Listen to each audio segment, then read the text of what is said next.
Notre thème de ce matin, c'est Dieu vu de dos. Dieu vu de dos. Le dos n'a pas bonne presse. Beaucoup d'expressions françaises en témoignent. C'est ainsi que casser du sucre sur le dos de quelqu'un, c'est dire du mal d'une personne lorsqu'elle est absente. Ils ont cassé du sucre sur mon dos. Donc ils ont dit du mal de moi lorsque j'étais absent. Faire le gros dos, c'est comme le chat s'est vanté pour se protéger d'un danger. Ne pas y aller avec le dos de la cuillère, c'est agir de façon directe sans mettre les formes. Comme maintenant là, je ne suis pas allé avec le dos de la cuillère. Je suis allé directement. L'expression coup de poignard dans le dos est une métaphore qui désigne une trahison, une douleur intense administrée de façon sournoise. Être le dos au mur, c'est être dans une situation désespérée. Faire un enfant dans le dos de quelqu'un, c'est pour une femme tomber enceinte de son partenaire volontairement en sachant qu'il ne veut pas d'enfant. Avoir bon dos, c'est avoir l'habitude d'être accusé injustement. Mettre quelque chose sur le dos de quelqu'un, c'est lui en attribuer la responsabilité. Parler dans le dos de quelqu'un, c'est médire de lui. Ils ont parlé dans mon dos. Mais dans la première lecture de ce jour, on associe le dos de Dieu à sa bonté. Quoi de plus normal lorsqu'on sait que Dieu, étant la perfection même, son dos sauve assurément. Avec la première lecture qui nous parle du dos de Dieu, on rejoint une des rares expressions françaises positives avec le mot dos. Avoir le dos large. Cette expression veut dire être capable d'endurer beaucoup de difficultés. Dans ce sens, le dos de Dieu représente sa capacité à pouvoir supporter de la part de ses créatures l'incrédulité et l'ingratitude. Un Dieu qui a une très grande capacité à encaisser les coups. En lisant le livre de l'Exode, la parabole du bon grain et des livrets, en examinant nos existences personnelles ou nos existences pécheresses, nous comprenons que nous sommes en face d'un Dieu au dos large. Nous sommes en face d'un Dieu au dos large. Donc un Dieu capable d'endurer beaucoup de difficultés. Un Dieu qui supporte nos bêtises. Dieu vu de dos à travers ses serviteurs. Dos de Dieu, mystère de Dieu. Dos de Dieu, mystère d'un Dieu qui se révèle. Dos et face de Dieu. Dos de Dieu, symbole de sa guidance. Dieu vu de dos à travers ses serviteurs. Dieu peut commencer à descendre chaque jour ici à la messe. Dans toutes les paroisses, il descend, il prêche lui-même.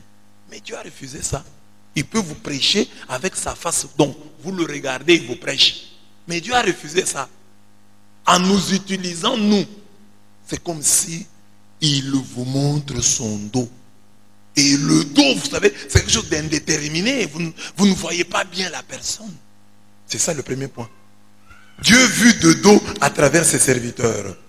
Quand nous parlons du dos de Dieu, nous voulons parler de la manière dont le Dieu infiniment grand se révèle aux êtres infiniment petits que nous sommes. Le Dieu infiniment grand, quand il se révèle aux infiniment petits que nous sommes, ne peut que nous montrer le dos. C'est-à-dire, nous ne pouvons le connaître que partiellement. C'est ça le dos de Dieu. Dieu vu de dos, Dieu qui se révèle partiellement aux infiniment petits que nous sommes. Lorsqu'il se révèle à nous, il ne peut le faire que partiellement. Car nous connaissons en partie et nous prophétisons en partie. Mais quand ce qui est parfait sera venu, ce qui est partiel disparaîtra. Lorsque j'étais enfant, j'ai parlé comme un enfant, j'ai pensé comme un enfant, j'ai raisonné comme un enfant. Lorsque je suis devenu homme, j'ai fait disparaître ce qui était de l'enfant. Aujourd'hui, nous voyons au moyen d'un miroir, d'une manière obscure. Mais alors, nous verrons face à face. Aujourd'hui, je connais en partie, mais alors, je connaîtrai comme j'ai été connu. 1 Corinthiens 13, 9 à 12, un texte que je cite souvent. Nous connaissons Dieu partiellement. Amen. La première lecture veut dire à sa manière que Dieu, on ne le connaît que partiellement. En effet, dans cet extrait du livre de l'Exode, on nous parle de l'attente du rendez-vous. Ces lieux de rencontre entre Dieu et son peuple en marche vers la terre promise. Cette tente était dressée hors et loin du camp pour marquer la distance entre les créateurs et la créature. Loin et hors du camp. C'est pour marquer la distance entre Dieu et l'homme, entre le créateur et la créature. Le camp est ici et la tente de rendez-vous hors du camp. Loin et hors du camp. Pour marquer la distance entre le créateur et la créature. Et chaque fois que Moïse y entrait, Dieu s'est manifesté comme colonne de nuée à Raophel. Un nuage épais ou sombre nuage, ténèbres, profonde obscurité, épaisse ténèbres. Donc, dès que Moïse entrait dans la tente, Dieu descendait sur la tente sous la forme de la colonne de nuée. Tout le peuple se tenait à genoux devant sa tente. Quand Moïse était dans la tente, chacun devant sa tente était à genoux et suivait du regard Moïse jusqu'à ce qu'il entra dans la tente. Exode 33, 8. Yahweh parlait à Moïse face à face comme un homme parle à son ami. Puis il rentrait au camp. Mais son serviteur Josué, fils de Nun, un jeune homme, ne quittait pas l'intérieur de la tente. Donc, Moïse entrait dans la tente. Dès que Moïse est dans la tente, tout le peuple, chacun à genoux devant sa tente. C'est Moïse qui parlait avec Dieu. Et c'est Moïse qui venait dire aux hommes. Donc, quand chacun était comme ça, tourné vers la tente de rendez-vous, c'est Moïse qui allait là-bas, qui entrait. Et le peuple était dehors, chacun à genoux devant sa tente. Ce texte montre que si Dieu parlait à Moïse face à face, comme un homme parle à son ami, le reste du peuple devait se connecter à Dieu par Moïse. Le peuple voyait Dieu du dos à travers son serviteur Moïse. C'est une grande interpellation pour tous ceux qui croient rencontrer Dieu alors qu'ils n'ont que du mépris pour les hommes de Dieu. Le peuple d'Israël rencontrait communautairement son Dieu que lorsque ces derniers décidaient de le faire ou quand Moïse décidait d'entrer dans la tente du rendez-vous. Soit quand Dieu décide de se manifester, soit quand Moïse va consulter Dieu. C'est alors que Dieu parlait clairement. Il y avait donc au moins ici une grande connexion spirituelle, une vraie complicité priante entre Israël et Moïse. Ce peuple était donc invité à comprendre la révélation de 2 Chroniques 20-20. Croyez en Dieu et vous serez forts, croyez en ses prophètes et vous vaincrez. Quand il vient à nous, c'est toujours hors et loin du camp, c'est toujours en parabole, en énigme, car Dieu a décidé d'habiter dans l'obscurité. Dieu a décidé d'habiter la nuée obscure. 1 Roi 8-12. Mais il y a des hommes qui dans cette obscurité lui sont plus proches que d'autres. C'est à nous de les dénicher pour bien les honorer. Comme on connaît les saints, on les honore. C'est le cas de Moïse et de Josué. Au premier, le Seigneur avait dit, je vais venir à toi dans l'épaisseur de la nuée pour que le peuple entende quand je parlerai avec toi et qu'il ait confiance en toi aussi pour toujours. Moi, je vais venir te parler pour que ces gens aient confiance en toi. C'est Dieu lui-même qui honore son serviteur. Il dit, je vais venir parler avec toi. Que le peuple entende comment je parle avec toi. Comme ça, le peuple va commencer à te respecter. Là, c'est avant les 10 commandements. Après, il y a eu des tonnerres. J'ai prêché sur ça. Des tonnerres révélés. Alors après, il y a eu des tonnerres et Israël a commencé à craindre Moïse. Ah, il parle avec Dieu. Le deuxième, tel une graine de sénévé, ne quittait pas l'intérieur de la tente. C'est Josué. Josué ne quittait pas l'intérieur de la tente. Il était là. Donc, tout ce qui s'est passé dans la tente, il voyait. Dieu le préparait comme une graine de sénévé pour qu'il devienne aussi un grand arbre dans les jours à venir. Il était dans la tente avec Moïse. Mais le diable, dans sa ruse, fermera nos yeux chaque fois que le prophète sortira loin du camp pour rencontrer Dieu. Le diable ouvrira grandement nos yeux pour nous montrer l'homme de Dieu sortant du camp pour aller s'accroupir. Parce que Deutéronome 23, 12 à 13 dit que c'est lui qui veut se soulager, doit quitter le camp. Donc il y avait des jours où Moïse quittait le camp, mais pour aller se soulager. Alors peut-être que certaines personnes étaient plus attentives en ce moment-là. Donc, Moïse aussi, pour se soulager, devait quitter le camp. Mais il ne quittait pas le camp seulement pour se soulager. Il y a des jours où il quittait le camp pour aller rencontrer Dieu. C'est un enseignement pour nous. Quand l'homme de Dieu quitte le camp, toi tu le vois se soulageant ou tu le vois allant parler à Dieu. C'est-à-dire, tu es attentif à quoi dans la vie de l'homme de Dieu? Tu es attentif à quoi? Qu'est-ce qui attire ton attention? Ses forces ou ses faiblesses? Beaucoup de chrétiens, si on leur parle du bien des prêtres, du bien des hommes de Dieu, ils ne sont pas attentifs, ils dorment même. Mais commencez à leur parler du mal des prêtres. Là, ils sont attentifs, vigilants, ils écoutent attentivement. Donc, Dieu se laisse voir de dos à travers nous, ses serviteurs, ses humbles serviteurs, ses petits serviteurs, avec nos défauts, avec nos qualités. Dieu se révèle à vous de dos. Nous sommes donc le dos de Dieu. C'est-à-dire, par nous, vous allez connaître Dieu partiellement. Nous n'avons pas la prétention de vous donner totalement Dieu. Par nous, vous aurez des flashs de Dieu. Alors, utilisez ce flash-là. Utilisez le dos. Dites, c'est le... Mais le dos, quelqu'un, quand vous voyez quelqu'un de dos, vous pouvez vous tromper. Hein? Mais c'est le dos. C'est le moyen que Dieu a choisi. Connaissance partielle. Mais vous, profitez des flashs que vous donne le dos de Dieu pour vous convertir. Amen. Amen. Dieu, mystère de Dieu. Sur Moïse, il y a une erreur qui circule. Beaucoup racontent qu'ils voyaient Dieu face à face. C'est une erreur de vitesse dans la lecture des textes bibliques. Voyons les deux textes mal lus. Le Seigneur appela Aaron et Myriam, tous deux s'avancèrent. Yahweh dit, écoutez donc mes paroles. S'il y a parmi vous un prophète, c'est en vision que je me révèle à lui. C'est dans un songe que je lui parle. Il n'en est pas ainsi de mon serviteur Moïse. Toute ma maison lui est confiée. Je lui parle face à face dans l'évidence, non en énigme. Et il voit la forme de Yahweh. Pourquoi avez-vous osé parler contre mon serviteur Moïse? On dit ici, je lui parle face à face. On ne dit pas, il me voit face à face. Je lui parle face à face. Donc, il voit la forme. Il voit la forme. Jésus, quand il guérit un aveugle, l'aveugle dit, non, non, je vois des hommes comme des arbres. Il ne voit pas. Donc, c'est comme ça que Moïse voyait. Il ne voyait pas Dieu. Nombre 12, 5 à 8. Yahweh parlait à Moïse face à face comme un homme parle à son ami. Exode 33, 11. Dans ces deux passages, c'est Dieu qui parle à Moïse face à face. On ne dit pas que Moïse voyait Dieu face à face. Dieu lui parlait comme un homme parle à son ami. Lorsque le premier passage utilise le verbe voir, c'est pour dire qu'il voyait la forme, l'image, la représentation de Dieu. Cette précision nous fait alors comprendre la demande que Moïse fait à Dieu. Fais-moi la grâce de voir ta gloire.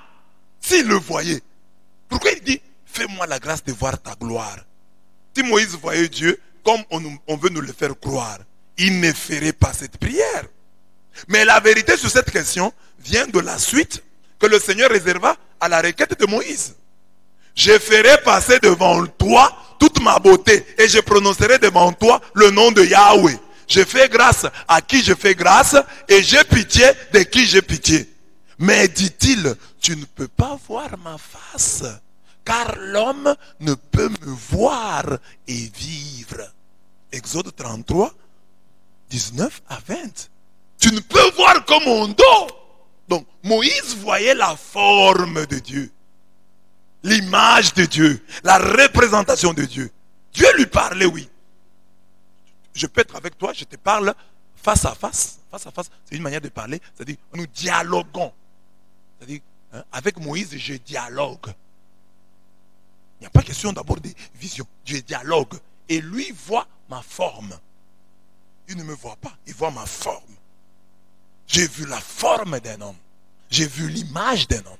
Parce que la prière de la lecture d'aujourd'hui ne se comprendrait pas. Parce que le Seigneur dit, personne ne peut voir ma face. Alors, qu'est-ce que Moïse voyait? Si Dieu lui dit, personne ne peut voir ma face et vivre. L'homme ne peut voir Dieu et vivre. Tout ce qu'il peut voir, c'est son image, c'est sa représentation, c'est sa forme. Tout ce qu'il peut voir de Dieu lui vient de la parole. Voilà, de la parole. Car la foi vient de ce qu'on entend, et ce qu'on entend, c'est la parole du Christ. Romains 10, 17. Car nous marchons par la foi et non par la vue.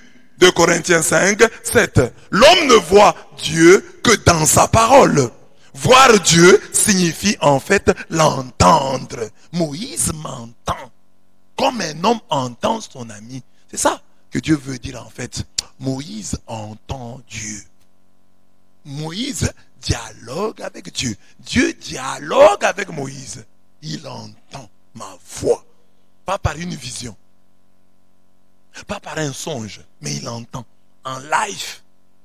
Et il voit ma forme. Sans me voir.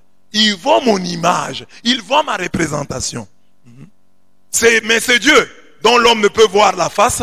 Fait quand même une concession à Moïse. Lisons la concession. Voici une place près de moi. Tu te tiendras sur le rocher. Quand passera ma gloire, je te mettrai dans la fente du rocher et je te couvrirai de ma main jusqu'à ce que je sois passé. Puis j'écarterai ma main et tu verras mon dos. Mais ma face, on ne peut la voir. Exode 33, 21, 23. Le dos de Dieu, c'est la partie émergée de l'iceberg. La petite connaissance que nous avons de Dieu, mais qui est déjà quelque chose. Voir le dos de Dieu, c'est comprendre que les choses cachées sont à l'Éternel notre Dieu. Les choses révélées sont à nous et à nos enfants, à perpétuité, afin que nous mettions en pratique toutes les paroles de cette loi. Deutéronome 29, 29. Donc, Dieu garde pour lui des choses cachées. Et il y a des choses qui nous révèlent. Il y a des choses qui nous révèlent. Amen. Dieu dit à Moïse ici que je vais passer devant toi. Je vais venir comme ça. Je vais passer devant toi et je mettrai ma main sur tes yeux. Je passerai.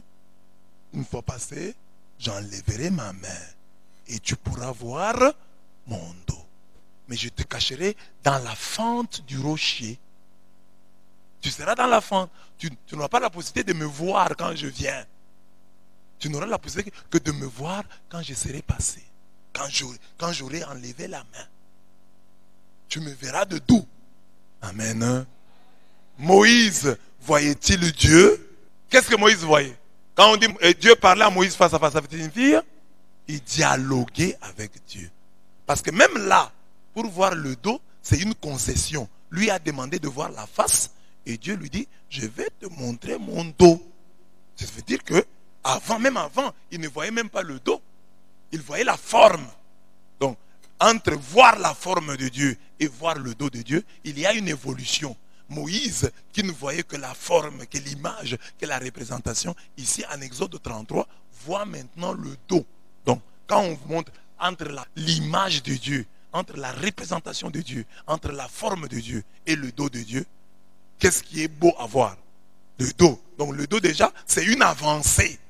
Quand Dieu te montre son dos, c'est déjà une grande concession que Dieu te montre son dos. Amen. Dos de Dieu, mystère d'un Dieu qui se révèle. Dans l'évangile de ce jour, avec l'explication qu'il donne, de la parole délivrée dans le chant, Jésus nous apprend que même si nous vivons sous le régime du dos de Dieu, nous avons Emmanuel qui nous rejoint sur nos chemins de désespoir pour nous expliquer sa parole. Le dos de Dieu n'est donc pas un mystère muet, mais c'est un mystère qui parle et que nous ne cessons de comprendre. Le mystère de Dieu n'est pas un mystère muet, mais un mystère qui parle. C'est ça Dieu. Un mystère qui parle, que je ne vois pas, mais que je peux entendre. Qui se révèle à moi par la parole, à travers la parole. Un mystère qui parle et que nous ne cessons de comprendre. Je le comprends aujourd'hui, je le comprends demain, je le comprends après-demain. En effet, les perfections invisibles de Dieu, sa puissance éternelle et sa divinité se voient comme à l'œil nu depuis la création du monde. quand on les considère dans ses ouvrages. Dieu, par exemple, parle à travers la nature. Dieu parle à travers la création. C'est un mystère, mais qui nous parle. C'est ainsi qu'on dit les perfections invisibles de Dieu, sa puissance éternelle et sa divinité se voient comme à l'œil depuis la création du monde quand on les considère dans ses ouvrages. Donc, à travers la création, on peut arriver à se faire une idée sur le Créateur. C'est toute la théologie qu'ont faite nos ancêtres. Nos ancêtres n'ont pas entendu la voix de Dieu, mais Dieu leur a parlé à travers la nature. À partir de la nature. Tous les noms qu'ils donnent à Dieu sont liés à la nature. Donc, à travers la nature, ils ont trouvé des images pour parler de Dieu. C'est à travers la nature. Romains 1,20. C'est le mystère d'un Dieu qui sait attendre et qui réserve la révélation de sa bonté et de sa justice à la fin. Cette révélation au compte-gouttes de Dieu ne vient pas d'un caprice, mais de sa nature transcendante. Donc, Dieu n'est pas capricieux pour dire, ah non, je me révèle à vous petit à petit. Non, c'est sa nature qui est transcendante. Lui est d'une nature transcendante, une nature qui est au-dessus de la nôtre. Et puisqu'il est d'une autre nature, il nous est difficile de le comprendre. Comprendre. De le prendre avec. De le comprendre. On ne peut pas le prendre. Voilà pourquoi, même au ciel, nous le verrons sans vraiment le voir. Car, dit 1 Timothée 6,16, il habite une lumière inaccessible que nul homme n'a vue ni ne peut voir. Même quand nous chantons, au jour où l'étoile du matin s'élèvera, au jour où sa gloire illumine. Ah oui, ce jour face à face, pas tellement. Parce qu'on dit qu'il habite une lumière inaccessible que nul homme n'a vu ni ne peut voir. Même au ciel, nous resterons des êtres infiniment petits devant l'infiniment grand. Au ciel, nous nous ferons une idée beaucoup plus grande, beaucoup plus belle de Dieu. Mais c'est ça que nous appelons le voir face à face. Mais on ne le verra pas. Parce que, déjà moi qui ne suis qu'un homme, est-ce que vous me voyez? Qui me voit? Qui me voit? Je pose la question, qui me voit? Vous me voyez? Est-ce que vous me voyez? Tout en me voyant, vous ne me voyez pas. Parce que vous voyez mon visage, vous voyez mon cœur, vous voyez mon dos. Ne peuvent voir mon dos que ceux qui sont derrière. Vous voyez ce que je vous montre. Tout en voyant, on ne voit toujours pas. C'est ce que mon papa, après autant d'années de mariage avec ma mère, quand ils avaient des problèmes, j'entendais mon père dire à ma mère, tu ne me connais pas. Si déjà, ma mère ne connaît pas mon père, nous ne nous connaissons pas. Dos et face de Dieu. Moïse voit le dos de Dieu et reste en vie. S'il avait vu sa face, il mourrait certainement. Cette réalité nous fait comprendre Yahweh, Yahweh, Dieu de tendresse et de pitié, lent à la colère, riche en grâce et en fidélité, qui garde sa grâce à des milliers, tolère faute, transgression et péché, mais ne laisse rien impuni et châtie les fautes des pères sur les enfants et les petits-enfants jusqu'à la 3e et la 4e génération. Dans ce passage, le dos de Dieu symbolise sa bonté, sa face représente sa sévérité. Si tu vois le dos de Dieu, tu restes en vie. Donc le dos représente la bonté. La face représente la vie et la sévérité. Quand il te montre sa face, c'est pour que tu puisses mourir. Quand il te montre son dos, c'est pour que tu puisses vivre. Aimer Dieu, c'est garder l'équilibre entre la bonté et la sévérité de Dieu. L'Écriture le dit très bien. Considère donc la bonté et la sévérité de Dieu. Sévérité envers ceux qui sont tombés et bonté envers toi. Si tu demeures ferme dans cette bonté, autrement, tu seras aussi retranché. Donc, un chrétien doit considérer à la fois la bonté et la sévérité de Dieu. Quand on a vu Dieu du dos, on profite de sa bonté sans en abuser. On jouit de sa bénédiction sans se moquer de lui. Car ce qu'un homme aura sémé, il le moissonnera aussi. Galates 6, 7. Remarquez que Moïse, après avoir vu la bonté de Dieu et entendu sa sévérité, tomba à genoux sur le sol et se prosterna.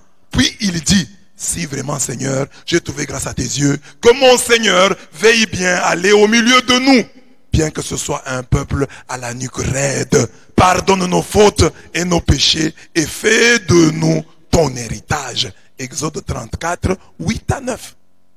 Même s'il n'a vu que le dos de son Dieu, il reste encore avec lui 40 jours et 40 nuits. Il ne mangea ni ne but. Et il écrivit sur les tables les paroles de l'alliance, les 10 paroles. Exode 34, 28. Donc, vous voyez, il n'a vu que le dos. Même, il a vu le dos, il se met à genoux. Il a vu le dos, il reste en jeûne pendant 40 jours. Ça veut dire que le dos de Dieu, qui est le symbole de sa bonté, ne va pas nous pousser à abuser. Quand vous avez vu même le dos de Dieu, vous avez vu sa bonté vous change. Sa bonté vous arrache les dents. Comme cette fille dont je vous ai parlé, une fille mère qu'un jeune homme épouse, malgré les combats, les refus de sa famille. Et quand la fille est à la maison, la fille dit à cet homme-là, je ne peux pas te faire du mal. Tu m'as brisé les dents. Tout le bien que tu m'as fait là, mais des armes, je suis incapable de te faire du mal. Tellement tu m'as aimé. C'est la même chose. C'est la même chose avec Dieu. Dieu nous a tellement fait du bien que nous devons avoir du mal à lui faire du mal. C'est ça que je dis ici. Les jeunes ne profitent pas. Moi, comme curé, je leur fais confiance.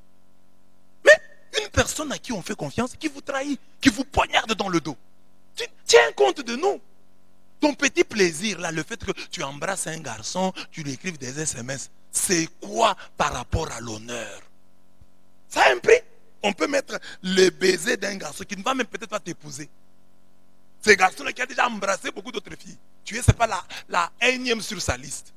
Tu es la énième victime. C'est quoi par rapport à l'honneur de te marier vierge? C'est quoi par rapport à cet honneur? Oui, il y a des mariages où je ne pose pas cette question. Mais il y a des mariages où je pose la question. Est-ce que, ma fille, tu t'es gardée? Mais je me suis gardé. Ah, ça c'est bien. On doit faire ça. Que tu te maries le jour où tu portes le voile. Tu dis ça c'est un voile que j'ai porté en toute vérité. Et c'est cela qu'on veut préserver. Que le mariage soit vrai.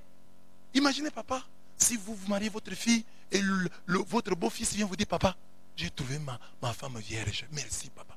Vous serez fiers. Au milieu de toutes les déceptions que vous recevez de vos enfants, même votre fille peut vous donner de la joie. Mais combien de parents aujourd'hui peuvent être sûrs que ma fille est vierge? Combien? S'ils ont des filles vierges, ce sont des filles de 8 ans. C'est encore 8 ans. Et dès que la fille a 14, 15, 16, 17 ans, comme ici, elle est déjà déviergée. Si elle n'est pas déviergée physiquement, elle est déjà en esprit. 5. Don de Dieu, symbole de sa guidance. Oui, parce que Dieu, pour nous guider, Dieu est devant et nous sommes derrière. Si nous sommes derrière Dieu qui nous guide, nous voyons son dos. Donc le dos de Dieu est le symbole de sa guidance. Le dos de Dieu est aussi le symbole de sa guidance. Le Dieu de l'Exode nous montre le dos pour que nous le suivions. Car si Dieu est devant nous, nous devons être derrière lui. Et lorsque nous sommes derrière lui, nous voyons son dos. Et lorsque nous sommes fatigués, il nous prend sur ce dos. Moïse l'avait compris, lui qui fit cette prière à Dieu. Si tu ne viens pas toi-même, ne nous fais pas monter d'ici. Comment saura-t-on alors que j'ai trouvé grâce à tes yeux, moi et ton peuple? N'est-ce pas à ce que tu iras avec nous, en sorte que nous soyons distincts, moi et ton peuple, de tous les peuples qui sont sur la face de la terre? Exode 33, 15 à 16. Quel beau texte. Je ne sais pas si vous voyez, je n'ai pas le temps d'expliquer, mais il est beau en lui, même si je ne l'explique pas. Il est beau. Si tu ne viens pas toi-même, ne nous fais pas monter d'ici. Si tu n'es pas avec nous, ne nous laisse pas partir à l'Opota. Si tu n'es pas avec nous, ne nous laisse pas partir. Comment saura-t-on alors que j'ai trouvé grâce à tes yeux? Pour que les gens sachent que j'ai trouvé grâce à tes yeux, moi et ton peuple, c'est quand tu iras avec nous. Quand nous serons distincts de tous les peuples qui sont sur la face de la terre. Quand tu nous distingueras. Quand tu feras en sorte que nous soyons différents. Alors les gens diront, Dieu est avec eux. Parce qu'eux sont différents. Ils sont distincts. Ce texte nous fait frémir de joie, car il nous enseigne que lorsque nous sommes derrière notre Dieu, contemplant son dos de guide, nous nous distinguons des autres. Nous cessons d'être des zéros pour devenir des héros. Nous devenons un peuple saint, différent, perpétuellement en exode et constamment tourné vers l'autre bord. Dieu vu de dos, c'est le guide infaillible, infatigable, inarrêtable et éternel. Nous devenons des zéros. Nous sommes des zéros. Hein? Zéros. Des zéros. Hein? Mais derrière Dieu. Parce que si Dieu est tel chiffre et que toi tu es zéro devant lui, lui vient aussi un autre zéro devant Dieu. Zéro. Zéro. Alors, oui, comment les chiffres de zéro? Oui. Donc, c'est pour ça que Dieu soit 10. Ce qui est mauvais, c'est d'être zéro devant Dieu. 10, 0. C'est combien? C'est toujours 10. 10, 2, 0. C'est combien? 3 0 devant 10, c'est toujours 0. Pour que le 10 ici soit un chiffre d'affaires, il faut que les zéros soient où? Alors nous les chrétiens, soyons des zéros, mais derrière Dieu. Si nous sommes derrière Dieu et que lui, il nous montre son dos, nous serons des chiffres d'affaires. Nous serons nous aurons de la valeur. Nous n'avons de la valeur que lorsque nous sommes derrière Dieu. Lorsque nous voyons le dos de Dieu. Lorsque Dieu est notre guide. C'est ça que j'ai dit ici.